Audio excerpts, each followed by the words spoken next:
sih yang nggak tahu aplikasi Facebook? Dari kemarin-kemarin aku sering bikin video tutorial tentang cara ngonten di Facebook atau informasi mengenai fitur-fitur yang ada di Facebook Pro. Nah, di video kali ini, sesuai thumbnail dan juga judul, kita akan ngebahas tentang sejarah Facebook itu sendiri. Karena ternyata Facebook yang sebesar ini itu dimulai dari iseng doang guys. Jadi awalnya aplikasi Facebook itu dibuat untuk membandingkan wajah cewek-cewek cantik di Universitas Harvard. Gimana cerita lengkapnya?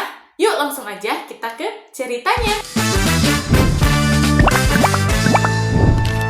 Awal ceritanya, di tahun 2003 ada seorang pria muda bernama Mark Zuckerberg. Nah, di usianya yang 19 tahun, dia tinggal di kamar asrama Universitas Harvard. Di Harvard, setiap asrama ternyata punya yang namanya buku wajah. Jadi itu semacam kayak album foto yang isinya wajah mahasiswa dan juga nama-namanya. Nah, ini tuh tujuannya untuk mengenang bila mana suatu saat kita udah kerja gitu ya, udah lulus dari kuliah, nah kita tuh bisa buka buku tersebut untuk melihat foto-foto yang lama gitu lah ya, istilahnya ini tuh kayak buku tahunan. Tapi waktu itu bukunya nggak online, melainkan dicetak buku, bener-bener real buku ya. Nah, karena adanya orang jenius yaitu Mark, di situ dia berpikir kenapa nggak dibikinin versi digital aja, supaya setiap mahasiswa bisa kenal satu sama lain secara digital, secara online gitu, biar cepat. Nah, ternyata dari ide itu terciptalah cikal bakal Facebook.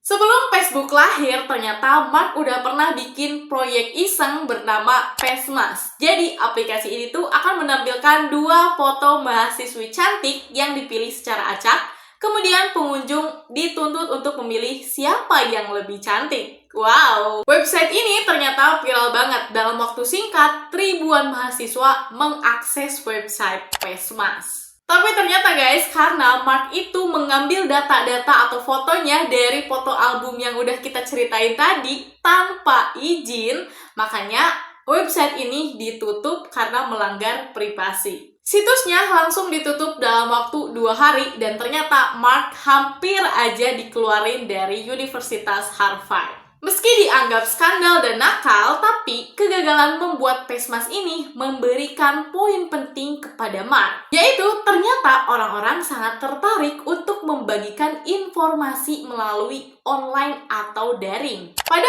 4 Februari 2004, Mark dan beberapa temannya yang bernama Eduardo Saverin, Andrew Miscolum, Dustin Moskovitz, dan Chris Hughes, pokoknya gitu deh guys, pokoknya itu ya namanya.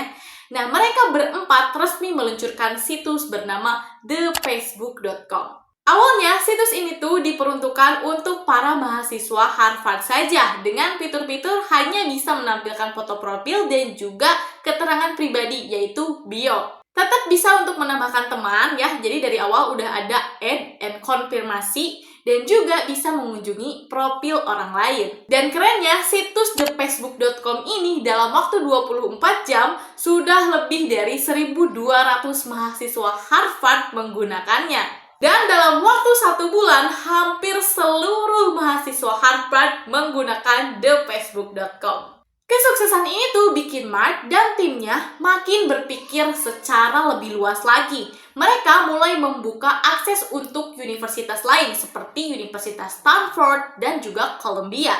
Dan hasilnya meledak lagi guys. Dalam waktu singkat, banyak banget pengguna baru yang menggunakan thefacebook.com. Pada pertengahan 2004, thefacebook.com ini sudah diakses lebih dari 30 universitas di Amerika. Wow, perkembangannya cepat banget. Eduardo Saverin bertugas mengurus keuangan dan iklan, sementara Mark fokus di pengembangan produk. Karena situs ini terus berkembang dan perkembangannya bagus banget, akhirnya Mark membuat keputusan yang sangat besar, yaitu keluar dari Universitas Harvard. Keputusan ini adalah keputusan yang cukup berani banget karena ya seperti yang kita tahu kalau Harvard itu adalah salah satu universitas terbaik di dunia. Tapi alhamdulillahnya, kerennya, keputusan dia keluar itu membuatkan hasil yang lebih besar lagi. Seperti yang kita tahu bahwa Facebook sekarang adalah raja media sosial di dunia. Mark dan timnya pindah ke Palo Alto, California, di mana di situ ada pusat industri teknologi dunia.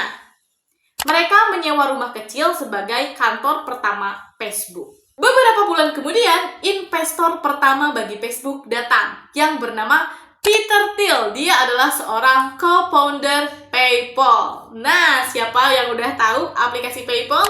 Pasti orang-orang yang udah merasakan gajian di April Pro sudah punya aplikasi PayPal. Ini loh guys, alasannya kenapa kalau gajian Facebook itu ada metode pembayaran melalui PayPal. Karena investor pertamanya juga adalah co-foundernya PayPal. Dia kagum dengan pertumbuhan The Facebook dan langsung menanamkan modal sebesar 500.000 US dollar. Nah, uang itu digunakan untuk memperbesar server dan juga jangkauan. Nah, setelah mendapatkan investor di saat yang bersamaan, The Facebook ini merubah nama menjadi Facebook saja gitu. Jadi gak ada D-nya.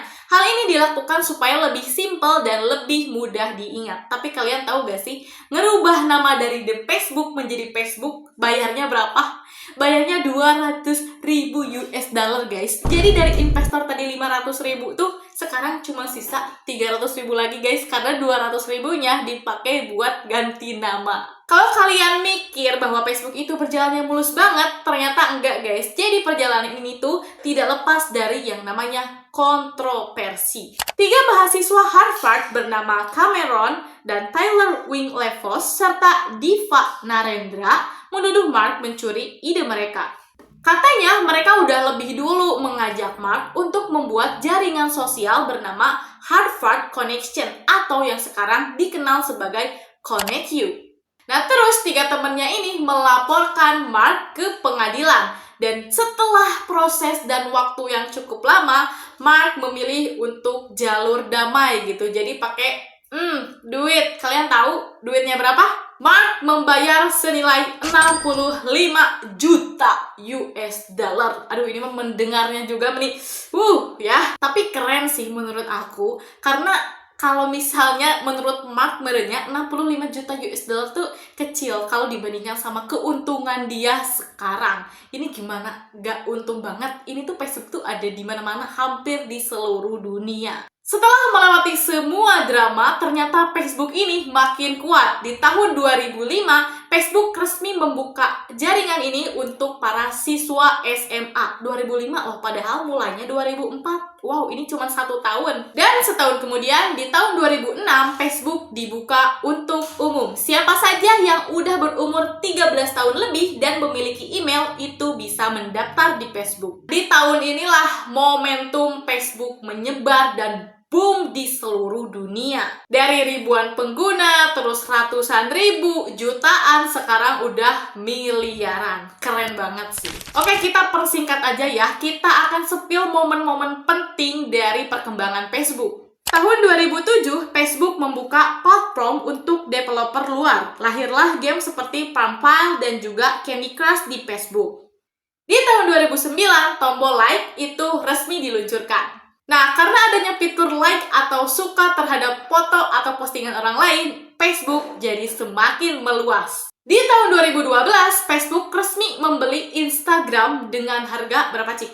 1 miliar US dollar. Dan resmi IPO ya masuk ke dalam saham. Di tahun 2014, Facebook juga membeli aplikasi WhatsApp senilai 19 miliar US dollar. Dan di tahun 2021, Mark Zuckerberg memutuskan untuk merubah nama induk perusahaan menjadi Meta yang fokus pada proyek Metaverse. Wow guys, dan di 2025 ini mungkin dari tahun-tahun kemarin ya, Facebook itu udah banyak banget menggaji orang-orang para kreator baru khususnya di Indonesia, khususnya juga para ibu rumah tangga yang awalnya mungkin kita nggak punya penghasilan, sekarang udah bisa gajian dari Facebook. Dan ternyata begitulah guys perjalanan terbentuknya aplikasi yang menggaji kita ini. Cerita perjalanan membuat Facebook ini bukan cuma teknologi, tapi juga tentang visi dan keberanian seorang anak muda. Mark Zuckerberg benar-benar mengubah kesalahannya yaitu Christmas menjadi sebuah peluang karena dia itu bisa ngelihat bahwa orang-orang tuh tertarik untuk membagikan informasi secara online. Dan Mark juga mampu keluar dari zona nyaman. Dia berani banget buat keluar dari Universitas Harvard. Sekali lagi, Harvard. Dan dari kamar kecil asrama Harvard ini, Mark berhasil menyatukan 3 miliar orang yang ada di dunia ini. So guys, jadi itu dia perjalanan sejarah terciptanya Facebook ini. Gimana menurut kalian? Kisahnya cukup inspiratif ya? Terkadang ide besar atau hasil yang besar itu tidak harus dimulai dari tempat yang besar mula, tapi dari kamar kecil asrama itu udah bisa bikin Facebook yang sebesar ini. Nah, buat kalian nih yang lagi mikir-mikir ngonten gak ya di Facebook, ngonten gak ya di aplikasi lain, menurut aku mah gak usah banyak mikir, gak usah nunggu ide kamu gede, tapi beranilah untuk memulai. Oke, thank you banget buat kalian yang udah nonton. Maaf banget kalau misalnya banyak-banyak salah kata. Tuh kan, sekarang juga Pak Baliut gini.